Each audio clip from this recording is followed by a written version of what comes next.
Pemirsa, masih bersama Indonesia Lawyers Club. Siapa bermain di balik daging dan bawang? Saya mau ke Pak Saidah Sakwan. Ibu Saidah. Ibu katanya sudah melakukan investigasi untuk bawang ini. Apa hasilnya, Bu? Ya, jadi tanggal 14 saya secara pribadi bersama teman-teman komisioner itu datang ke TPS Tanjung Perak, Bang Karni. Di sana ada posisi tanggal 10 Maret itu ada 360 kontainer. Saya tanya satu kontainernya itu sekitar 25 ton. Jadi kita bayangkan itu ada berapa ton. Dan kontainer itu tiba di sana tanggal 8 Januari. 8 Januari 2013. Kita tahu bahwa Permendak itu munculnya adalah September 2012. Artinya apa? Artinya prosedur RIPH dan SPI itu sebenarnya sudah berlaku.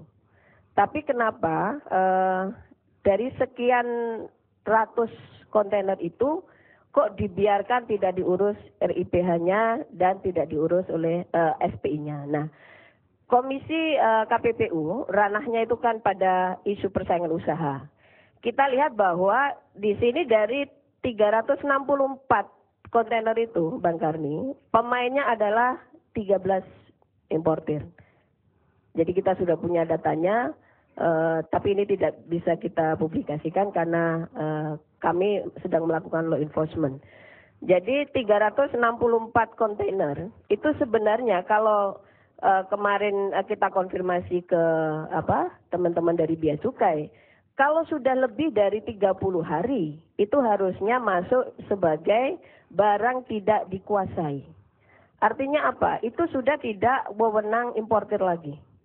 Dan kalau dihitung dari 8 Januari, maka itu dalam 60 hari kemudian itu bisa menjadi barang milik negara. Nah, ini yang sebenarnya kemarin KPPU mengusulkan kepada pemerintah itu disita oleh negara, kemudian dilelang dan diluding ke pasar. Jadi isu persaingan usaha yang sekarang menjadi domain KPPU adalah satu, memberikan rekomendasi kebijakan kepada pemerintah.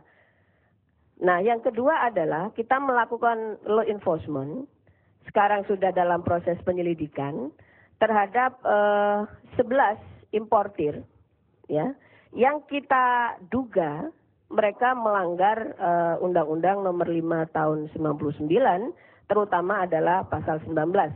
Karena apa? Karena mereka membatasi peredaran.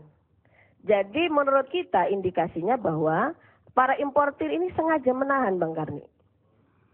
Sengaja menahan agar pasokan di tingkat market tidak ada. Nah, posisi kebijakan kita juga merekomendasikan kepada pemerintah begini, Bang Karni. Itu kan ada Permendak nomor 60 dan Permentan nomor 60. Itu kan policy, kebijakan. Nah, sebagai pembuat kebijakan, harusnya pemerintah juga punya sensitivitas terhadap pasar, situasi pasar. Karena apa? Karena kebijakan yang salah ketika mengatur pasar, maka akan terjadi apa yang disebut dengan pasar yang terdistorsi, ya, market failure. Nah, ini mengakibatkan apa? Mengakibatkan pada excessive price. Jadi harga yang berlebihan. Kami tanggal 14-15 itu posisi kita di Surabaya dan memonitor pergerakan harga, Bang Karni. Kalau tadi disebutkan oleh Pak Anas ya, awal Maret itu masih 25, kami tanggal 14 itu posisinya di Jember itu sudah 95.000. Kemudian di Banyuwangi itu 105. Ini kan sangat tidak wajar harga ini. Itu. Nah, inilah yang menjadi domain KPPU, bahwa ketika pemerintah membuat kebijakan, timingnya harus tepat. Karena kalau kebijakan ini salah, pasti pasar akan terdistorsi. Dan ini adalah area di mana para pemburu rente ini mengeksploitasi pasar. Nah, inilah yang kemudian yang berakibat pada aksesibilitas para ibu, ya, keberatan para ibu untuk membeli bawang. Karena harga berapapun pasti para ibu akan beli itu. Karena tanpa bawang kan masakannya tidak Semua sesuai. restoran di Jakarta juga harus beli bawang. Iya, begitu. Jadi Bawang putih. ya, jadi posisinya KPPU sekarang hari ini komisioner KPPU sudah memutuskan. Ditemukan nggak kartel yang dituduhkan itu? Jadi posisinya tidak kartel, tetapi posisinya adalah pelanggaran terhadap pasal 19 itu adalah membatasi peredaran. Jadi membatasi peredaran ini juga dalam ranah penyelidikan KPPU. Jadi pasalnya itu. Menurut Ibu yang setelah diperiksa tersebut, kemudian Ibu menyatakan bahwa itu barang harusnya udah bisa disita. Ibu tahu bahwa barangnya udah dilepas ke pasar? Ya, begini, kemarin Senin hari kemarin kita juga melakukan koordinasi dengan berbagai pihak bahwa yang baru dikeluarkan PI-nya, SPI-nya dan RIPH-nya itu dari 364 itu baru 39 sebenarnya. Saya nggak tahu kalau karena itu kan sudah domainnya Bea Cukai ya.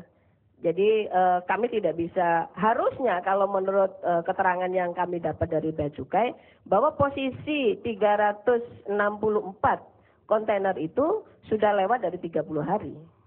Nah ini nggak tahu, ini ada teman-teman dari Bea Cukai apa tidak? Ya, Karena itu domainnya itu. Kami kemarin karena kami mendapatkan informasi dari Bea Cukai seperti itu, maka sebenarnya kita menyarankan kepada pemerintah untuk segera mengambil menjadi barang milik negara, iya disita. Dan itu bisa diluding ke pasar dengan cara lelang.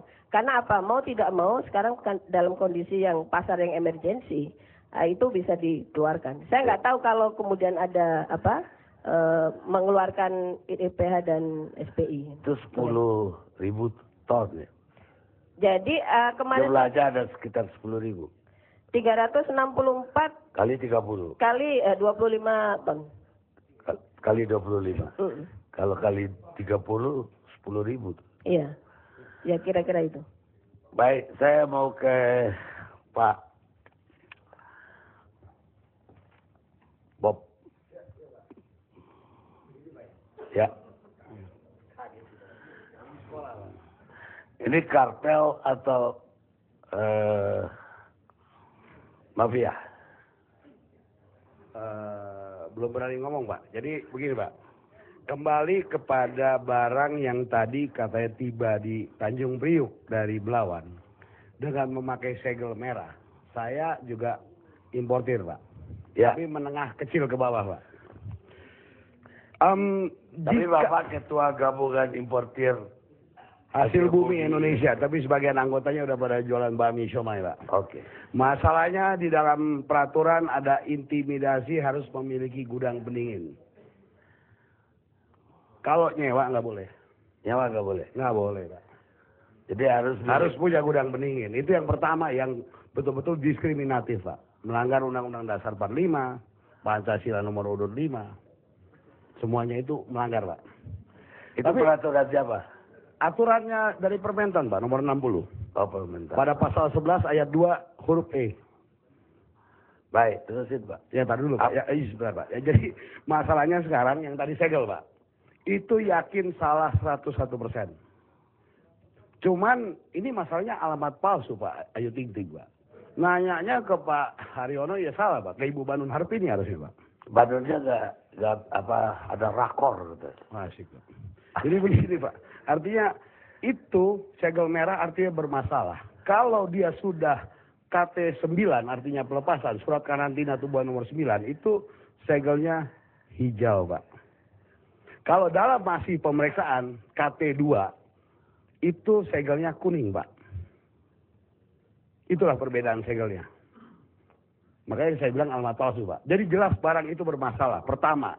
Kedua, pun jika tidak bermasalah, kenapa boleh keluar dari Belawan Medan? Harusnya nggak boleh keluar lagi.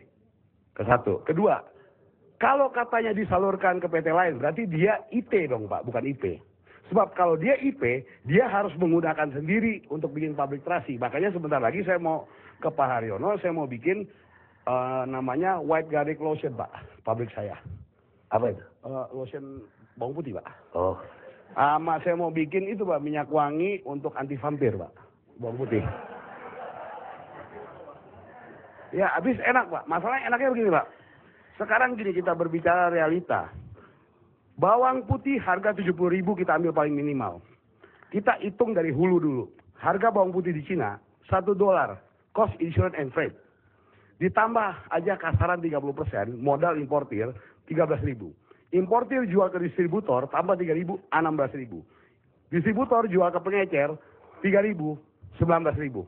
Sama-sama untung, everybody happy. Oke? Lalu pengecer, dagang, jualan. Ke Bapak yang tadi, cuman itu pas Anas. ngomong ruginya aja, Pak. Untungnya nggak ngomong, Pak. Iya. Jadi, dijual, kalau modal 19.000, saya berani jamin harga bawang kurang lebih berkisar normalnya di 20 sampai 25. Oke, Pak? Itu yang normal, Pak. Ini yang rembesan kemarin, saya mendengar PT yang tadi mendapat 5.000 ton. Setara dengan 178 kontainer jika satu kontainer 28.000 kilo. Oke? Sekarang kita berhitung berapa untung satu kontainer tersebut di harga 70.000 eceran.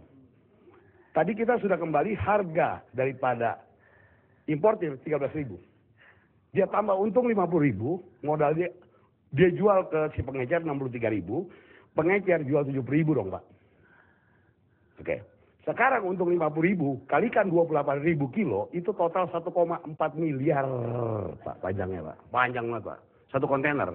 Kalau lepas 100 kontainer itu 140 miliar.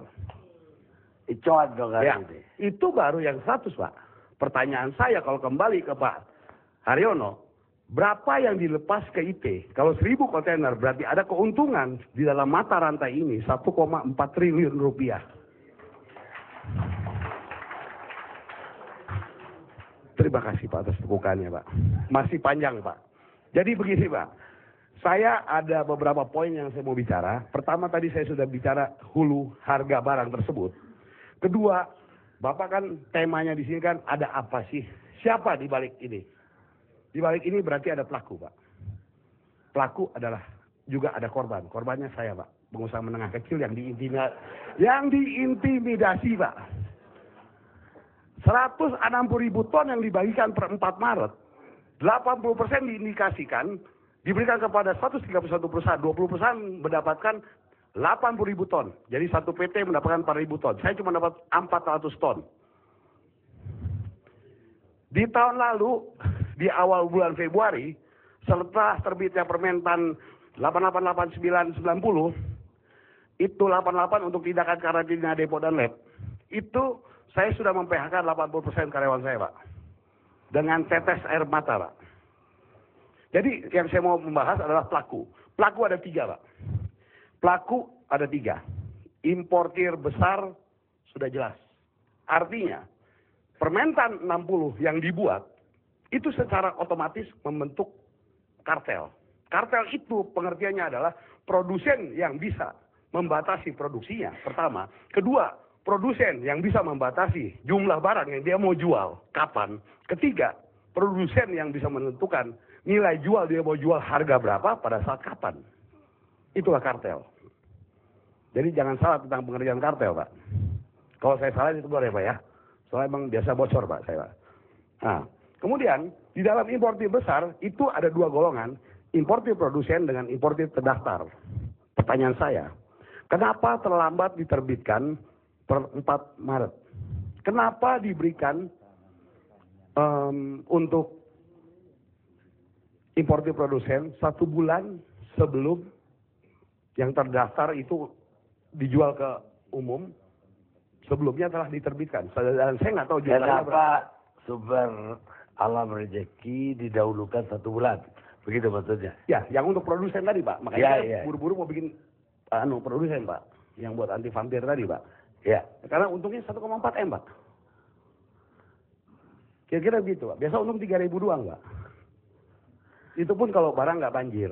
Sedangkan kebutuhan kita, Pak, kalau mau ngomong yang lebih betul-betul ngeri-ngeri seram ini, bukan ngeri-ngeri sedap. Bapak jangan terkejut-kejut, duduk terkejang-kejang di bangku. Itu kebutuhan kita kan tadi 400.000 ton. Bagi 12 sebulan 35.000 ton.